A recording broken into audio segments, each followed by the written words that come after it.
Close cutters. Starts activating now. Steady the throttles. I'm Kwesi Akoto, a project engineer with Clark Construction. David Stein, project engineer with Clark Construction, and then I was former project engineer and blaster for this project with Atkinson. The general overview of the project, it consists of a few things. The minor things is there's some road work up and down Wisconsin Avenue. There's a crossing, an underpass crossing beneath the road here to alleviate pedestrian traffic. And then what we're going to talk about today is the deep elevator shaft with it's going to have two high-speed elevators and just egress stairs behind them. It's a tunnel from the shaft, and then we break into the existing station just to allow entrance from the other side of Maryland 355 as well. I wanted to share this photo here. This was the crew who did the majority of the work that was here from start to finish. This is around the initial, when Atkinson began to come in. Beforehand, when it was just like grass and nice turf, I think the area was a golf course at one point in time. You can see they cleaned it up, just trying to get down to solid rock before we could actually start the blasting operations. I think until we got to about 50 feet beneath grade, we had to use the shaft covers for the blast. We used to stop the traffic on Maryland 355 when the blasting was about to happen. We had to actually stop access to the metro station as well. We did have a limit on the job where we could only blast up to 10 feet in the station, to within the station. We had to mechanically excavate the rock.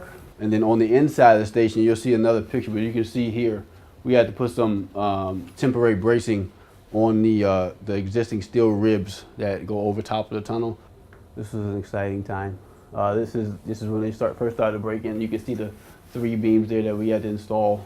So this is the raker that we had to install on the outside that completed the temporary bracing that we put on the inside of the station. You can see the plywood barricade that we put over. This is the south excavation in the center here. This is the outbound track of Medical Center Station. And the white boxes on the wall there are the vibration monitors. But we had no incidents in the tunnel. After the excavation was done, we had to drill some mini caissons right behind this wall. No issues, performed by Atkinson as well. We had no issues, no intrusions into the station.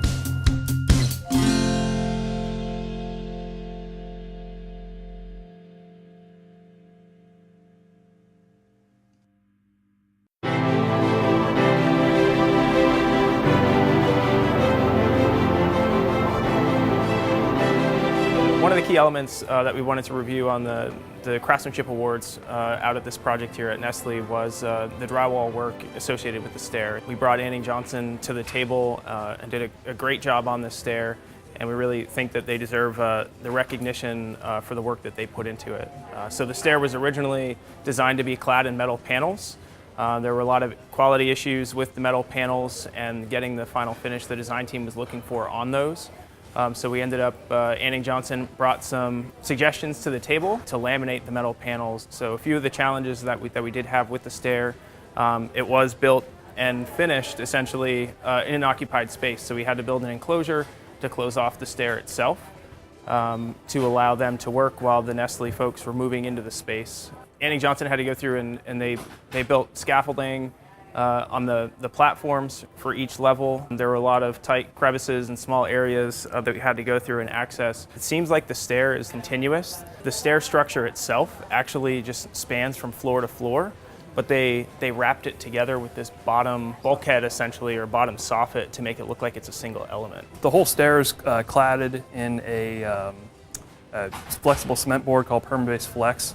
Obviously, if you've ever seen a piece of cement board, it's a rigid substrate, not ideal for finishing, so we basically had to level 5 and even go further than that to get a smooth finish on pretty much all around the stair.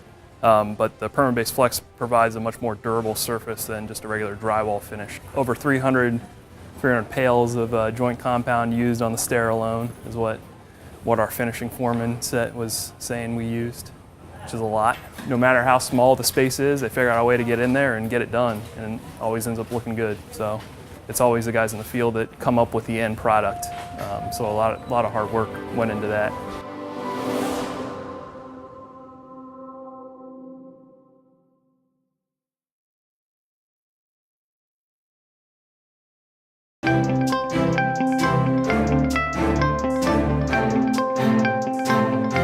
just as a project overview so you guys understand the general scope, what we're standing in here was 2000 L Street. Right behind you is 2001 K Street. Now the entire property address is 2001 K Street, which is the Alexander Court project. So what you had here in this building was an existing 8-story building, precast facade, which you see a lot in this neighborhood. The project was a 4-story vertical expansion, a complete reskin of the facade, the curtain wall, which is why we're here today with Harmon, who handled that. What we're standing in now used to be a private alleyway between the two buildings, and the name of that alley was Alexander Court, which is where the project gets its name from. So when you were looking up at this volume, the building here, what was 2000 L Street, this is the first sequence of Harmon's installation on the project. There were a lot of structural challenges. The building was built in 1965, the original structure, all post-tension slabs. And with the precast facade, we had to come up at an early stage of the job as to how to anchor and how to support the new curtain wall. So Harmon was really instrumental. Bringing them on as part of the team early on in the process helped us identify a real cost savings and time saving plan of action to get this curtain wall installed. So this building was occupied while we did this renovation. And it's always a challenge, right? How do we leave tenants in place but essentially take the facade off of a building and place a new facade in? The way we did the job, essentially we put 2 tower cranes on top of the existing L Street structure, so the L Street structure here. So first step was tower crane goes up, we start pulling the precast off of the building, temporary partitions go in place, and then Aaron and his crew were able to start on the bent plate and then the curtain wall. And they sort of chased us on the demolition portion, which is why in this photo here, you get a good sense of what was happening. You have curtain wall in the middle of the building on L Street, you've got the temporary partitions, and then you see where the precast is still in place. One thing you'll notice here on both ends of the building, there is a slab extension on the 6th floor, and that's what you see there, a little overhang. So from an install standpoint, obviously that was difficult, but Harmon came up with a plan, and honestly, if you were watching the install go on, you would have thought it was business as usual. You know, no stop in production. They do schedule-wise. They crushed it. Yeah. They crushed it. And I would say curtain wall installation was probably the easiest part of this job, just because that, you know, we had the best team from Harmon. No hassle. No hassle.